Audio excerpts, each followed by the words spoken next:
Aphids, bug, dilaw na langaw, beetle, worm ng lahat ng uri ay naspray ng isang beses at ganap na nawasak. Ang mga pulang gagamba, surot, thrips, langgam, ipis ay nangangailangan din ng isa spray.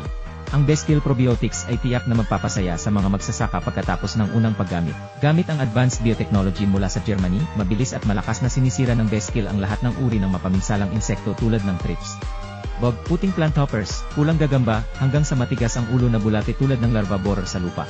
Lumikha ng mga aktibong sangkap na pumipigil sa paglaki ng mga insekto, mga pathogen na nagpapahirap sa kanila na bumalik. Ang produkto ay ginagamit para sa lahat ng uri ng puno ng prutas tulad ng durian, langka, custard apple, mangga, pomelo. Gulay, palay, ornamental na bulaklak, ornamental na halaman, isang spray lang ay sapat na para makapatay ng mga insekto. Kailangan mo lamang idagdag ang solusyon at pagkatapos ay i-dissolve ito sa tubig at pagkatapos ay spray ito ng direkta sa mga ugat at dahon, ang lokasyon ng maraming mga peste. Madaling gamitin, ngunit nakakatipid gastos at oras sa pagpapataba ng maraming beses. Nagpapabuti sa kalidad ng mga produktong pang-agrikultura. Kung nag-order ka, mangyaring iwanan ang iyong numero ng telepono at address o i-click ang buton na bumili ngayon upang makatanggap ng mga insentibo.